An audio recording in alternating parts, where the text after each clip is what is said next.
بسم اللہ الرحمن الرحیم۔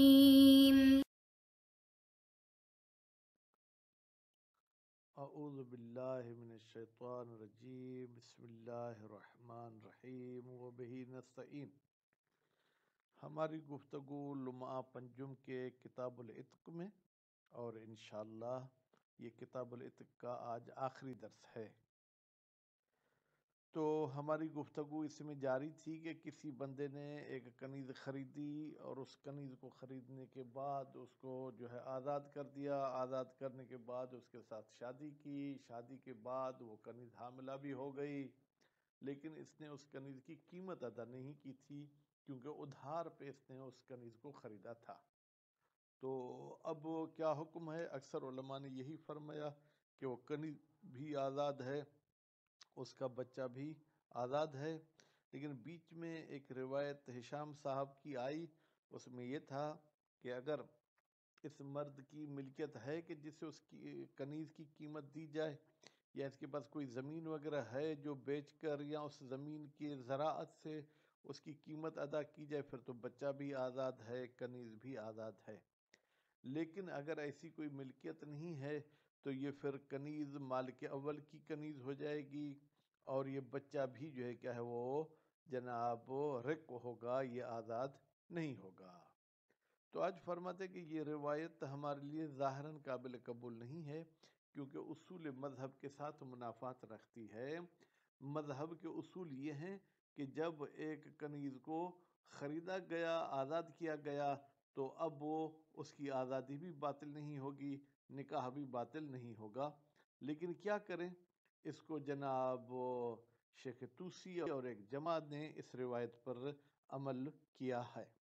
اس کے بعد پھر اس حکم کو وسعت دیتے ہوئے کہتے ہیں یہ صرف ہماری کنیز کے بارے میں بحث نہیں ہے کہ ادھار پہ خرید کی گئی اور اس کی قیمت ادا نہیں کی گئی، بلکہ ہر وہ چیز جس کو ادھار پہ خریدا جائے اور اس کی قیمت ادا نہ کی جائے، ادھار کے طور پر تھی، اور وہ بندہ مر جائے تو پھر وہ جناب مالک اول کی طرف چیز چلی جائے گی۔ پھر اس میں چھوٹی موٹی ابحاث ہیں جو عبارت میں پڑھیں گے۔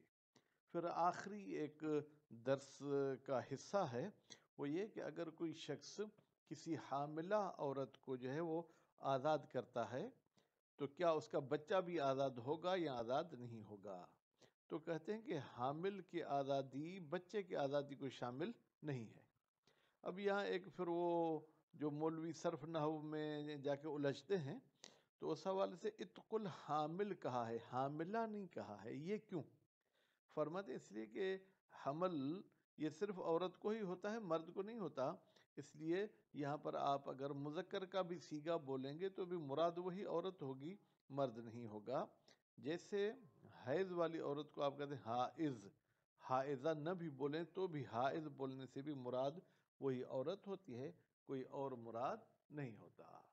تو ابھی ہم چلتے ہیں روایت، تو یہ جو روایت ہشام صاحب والی تھی، منافیت للاصول، یہ اصول کے ساتھ منافات رکھتی ہے، بظاہرہا، یعنی اگر اس روایت کے ظاہر کو دیکھا جائے۔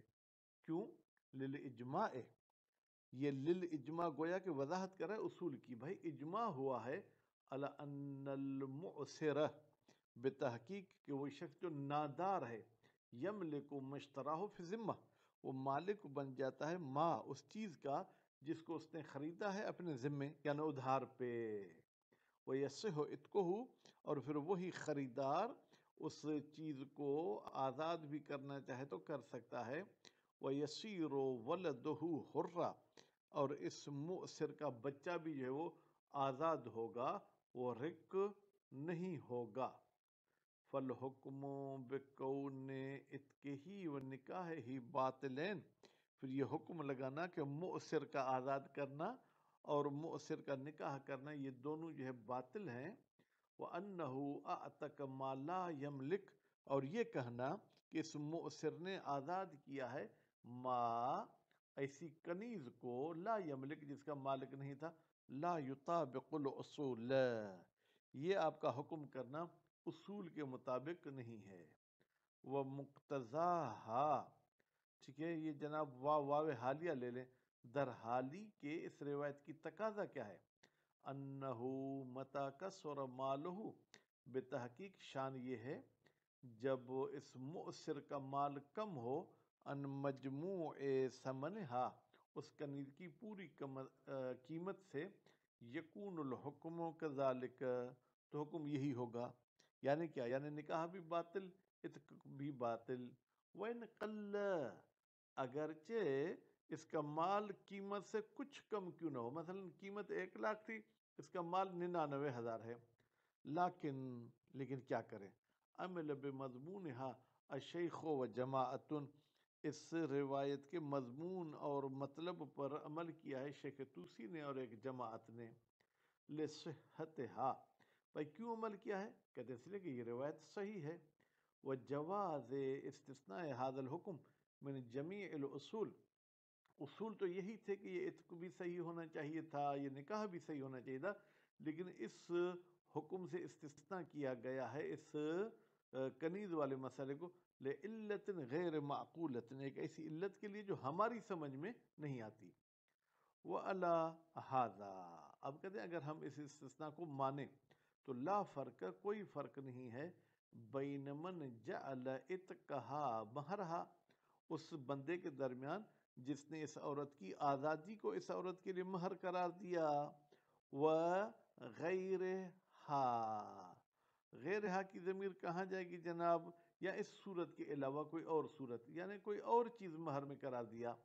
کما نبہ علیہ، جیسے کہ لا فرق پر متوجہ کیا ہے مصنف صاحب نے بقول او تزوجہا بمہر، یا یہ شخص جو ہے کیا ہے اس عورت کے ساتھ شادی کرتا ہے کسی اور مہر پر. ولا یتقید الاجل بسنت، اچھا یہ جو کہا گیا تھا کہ 1 سال کی ادھار کا، 1 سال کی ادھار کی کوئی دخالت ہے اس حکم میں؟ کہتے نہیں، یہ تو بس ان کا واقعہ 1 سال کا ہوا تھا، ورنہ 6 مہینے کی ادھار ہو، 2 مہینے کی ادھار ہو. اور اسی طریقے سے ولا فرق، کوئی فرق بین البکر و سیب، کہ وہ لڑکی، وہ کنیز کنواری ہو یا وہ جو ہے کیا ہے سیبہ ہو، یعنی 0 میٹر نہ ہو. مع احتمال اختصاص الحکم، احتمال ہے کہ یہ حکم مخصوص ہو مما قید فی روایت، اسی چیز کے ساتھ جو روایت میں قید لگائی گئی تھی. روایت میں باقرہ کا قید تھا اور سال کا بھی قید تھا.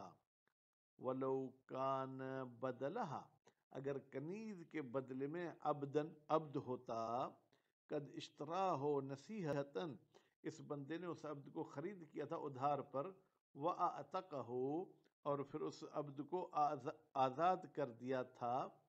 ففی الحاقہ بہا، کیا اس عبد کو ملحق کیا جائے گا اس کنیز کے ساتھ؟ یعنی اگر قیمت ادا نہیں کر سکتا تو وہ عتق باطل ہے.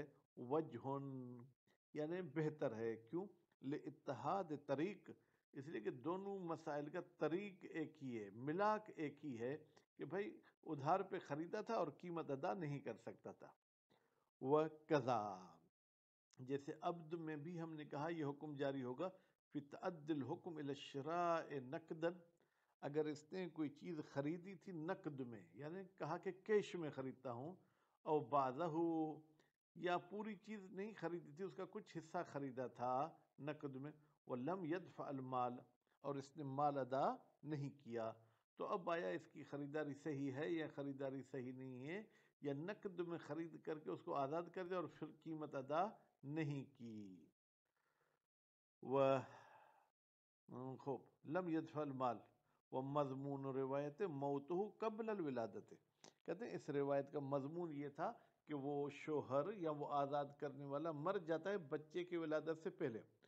فلو تقدمت، اگر ولادت مقدم ہو علی موت ہی، اس بندے کے مرنے پر، فاقوا اشکالا، پھر بطریق اولا اشکال ہوتا ہے فی عودہ رکن، کیا یہ بچہ رق ہوگا یا نہیں، کیونکہ ابھی تو ولادت جب اس کی ہوئی تو بھی اس کا باپ زندہ تھا.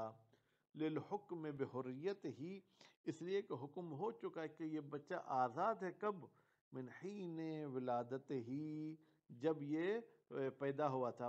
بخلاف الحمل، اب میں اس کو حمل پڑھ رہا ہوں، عام طور پر ہم اردو میں حمل بولتے ہیں، ٹھیک ہے، بخلاف حمل کے جب ماں کے پیٹ میں تھا تو اس کی آزادی کا پکا حکم نہیں ہوا تھا، لامکان توہم کون الحکم، اس لیے کہ ممکن تھا جب پیٹ میں تھا تو وہم ہوتا کہ بھائی حکم بچے کے لیے کیا ہوگا، لتبعیت الحمل للحامل، کہ یہ حمل یہ حاملہ کا تابع ہے، یعنی حاملہ چونکہ ملکیت ہو جائے گی پہلے سید کی تو حمل بھی اس کا جو ہے کیا ہے ملکیت ہو جائے گا۔ ومن خالف ظاہر روایہ، اور وہ علماء جو مخالفت کرتے ہیں روایت کے ظاہر کی، وہ ہم الاکثریت، وہ کیا ہیں اکثر ہیں، اختلفو، پھر انہوں نے اختلاف کیا ہے، فی تنزیلہا، جناب فی تنزیلہا، یعنی اس روایت کے فرض کرنے میں، اس کو ماننے میں، فحملہ العلامت، تو انہوں نے اس آیت کی توجیح کی ہے، علامہ نے حمل کیا اس روایت کو، اللہ کون المشتری مریضن، کہ مشتری صاحب مریض تھا، وصادف عتقہ ونکاحہ وشراؤہ مرض الوفات، اور مل گیا اس کا آزاد کرنا، اس کا نکاح اور اس کی خریداری اس کے مرض وفات کے ساتھ، یعنی اسی بیماری میں مر گیا، فَيَكُونُ الْحُكْمُ مَا ذُكِرَ فِيهَا، پھر حکم وہی ہوگا جو ذکر ہوا اس روایت میں، کیوں؟ لِأَنَّهُ حِينَئِذٍ، اس لیے کہ یہ جو بیماری کی حالت میں یہ معاملات انجام دیتا ہے، یکون العتق مراعا، یہ آزاد کرنا لٹکا ہوا ہوگا اس کے صحت مند ہونے پر، فَإِذَا مَاتَ مُعْسِرًا كَذَلِكَ، جب یہ شخص مر جائے مؤسرن غربت میں، کذالک اور بیماری میں، ظہر بطلانہ، تو ظاہر ہو گیا کہ یہ آزادی جو ہے کہ وہ باطل تھی، وردہ المصنف، نظریے کو ٹھکرایا ہے مصنف نے، بأن ذالک، بتحقیق یہ جو آپ آزادی کو باطل قرار دیتے ہیں، لا یتم فی الولد، یہ بچے میں کمپلیٹ نہیں ہوگا، کیوں؟ لانعقاد ہی، اس لیے کہ بچہ منعقد ہوا تھا، حال الحکم بحریت امہ، اس وقت جب ہم حکم کر چکے تھے کہ اس کی ماں آزاد ہے، ٹھیک ہے، اور اس کا باپ بھی حر مسلم تھا، لا یسیر رکن، تو پھر جو ہے کیا ہے، یا تو کہیں لا یسیر البچہ، یا یوں کہ والحر المسلم، یہ بچہ گویا کہ آزاد مسلمان ہے، یہ رک نہیں ہوگا، وہو لا یقصر امن تولد من وطء امت الغیر بشبہ، کہتے ہیں بھائی یہ بچہ اس بچے سے کم نہیں جو آپ کسی کے کنیز کے ساتھ وطی بے شبہ کرتے ہیں، اور شراء فاسد، یا آپ کو غلط طریقے سے خریداری کرتے ہیں اور پھر کنیز کے ساتھ سب کچھ کر کے اس کو حاملہ بھی کر دیتے، تو سب کہتے ہیں کہ یہ بچہ آزاد ہوگا، بھائی وہاں تو وطی بے شبہ تھی، اور وطی کے وقت وہ عورت بھی کنیز تھی، ٹھیک ہے، جبکہ یہاں عورت آزاد تھی، ٹھیک ہے، ما جہل ہی، البتہ جب یہ شخص اس بیع کے فاسد ہونے سے جاہل تھا، تو ان دو صورتوں میں بچہ آزاد ہوگا، تو ہمارے محل بحث میں تو بطریقہ اولا جو ہے آزاد ہوگا، وہ حملہا، اور اس روایت کو حمل کیا ہے آخرون، کچھ اور علماء نے، علی فساد البیع، کہا کہ یہ بیع فاسد ہے، وہ ینافی ہے، کہتے ہیں یہ جو آپ کہتے ہیں کہ یہ بیع فاسد ہے، اس کے ساتھ منافات رکھتا ہے قولہ، امام کا قول، اس روایت میں امام نے کیا فرما، ان کان لہو مال فعتق جائز، اگر اس بندے کے لیے مال ہے تو اس کا عتق جائز ہے، معلوم ہے کہ بیع باطل نہیں ہے، تو آپ ایسی توجیہ نہ کریں جس توجیہ سے خود امام بھی راضی نہ ہوں، وحملت علی انہ فعل ذالک، اور حمل کیا گیا ہے اس روایت کو علی انہ، کہ اس شخص نے اس کنیز کو خریدا اور پھر فعل ذالک، اس نے اس کو آزاد کیا، مضارتن، تاکہ ضرر پہنچے کس کو، کنیز کے مالک کو، تو اس صورت میں یہ عتق باطل ہوگا، کیوں؟ والعتق یشترط فیہ القربہ، جبکہ عتق میں شرط ہے قربت، یہاں آپ نے ضرر کو ذہن میں رکھ کر قربت کو ختم کر دیا، وَهَذَا الْحَمْلَ، یہ حمل سے مراد حاملہ والا حمل نہیں، یہ جو روایت کو آپ نے حمل کیا ہے اس ضرر والی صورت پہ، نقل المصنف عن شیخ، اس کو نقل کیا ہے مصنف نے شیخ تومان سے، یہ تومان برحال میرے ذہن سے ہی نام نکل گیا تھا، تومان جو بیٹا ہے احمد عاملی المناری کا، وردہ، اور اسی جو ہے کیا ہے توجیہ کو بھی مصنف صاحب نے رد کیا ہے. کیوں؟ بِأَنَّهُ لَا يَتِمُّ أَيْضًا فِي الْوَلَدِ، بھائی یہ بھی بچے میں تو کمپلیٹ نہیں ہوگا، زیادہ سے زیادہ کنیز کی آپ عتق کو باطل قرار دے سکتے ہیں. وَرَدَّهَا ابن ادریس لِذَالِكَ، اور اس جناب روایت کو ابن ادریس نے ٹھکرا دیا ہے لذالک، اس وجہ سے کہ یہ مخالف ہے اصول مذہب کے.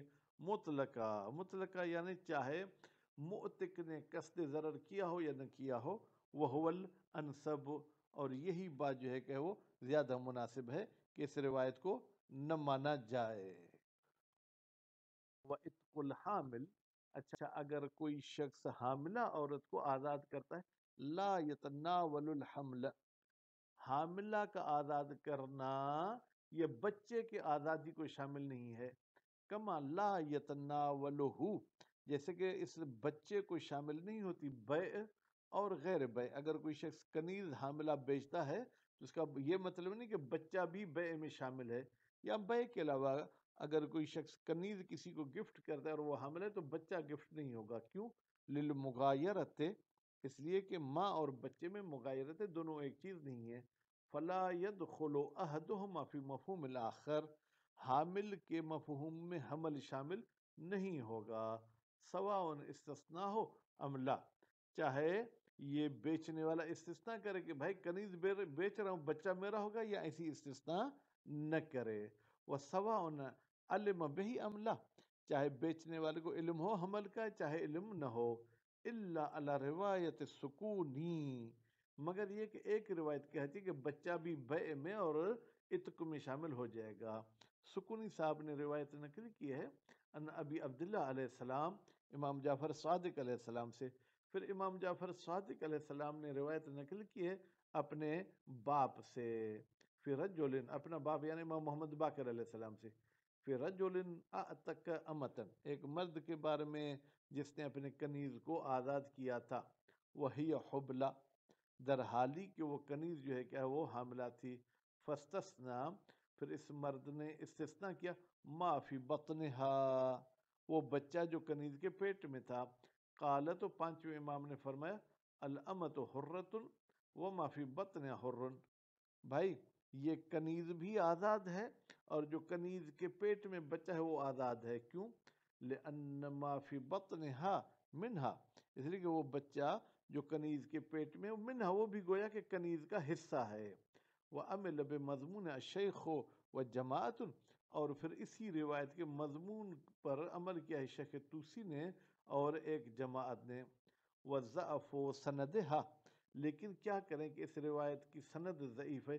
یمنع من العمل بہا، یہ ہمیں منع کرتی ہے کہ ہم اس روایت پر عمل کریں. ما انہا، جبکہ یہ روایت جو ہے کیا ہے ظاہرۃ فی تقیت، لگتا ہے کہ یہ تقیے میں ظہور رکھتی ہے، کیونکہ امام علیہ السلام کا مخالف گروپ جو ہے وہ اس نظریے کا قائل تھا کہ کنیز اور کنیز کا حمل دونوں ایک دوسرے کے ساتھ لازم ملزوم ہیں. کنیز آزاد ہوگی تو اس کا حمل بھی آزاد ہو جائے گا. صلی اللہ علیہ محمد و آل محمد.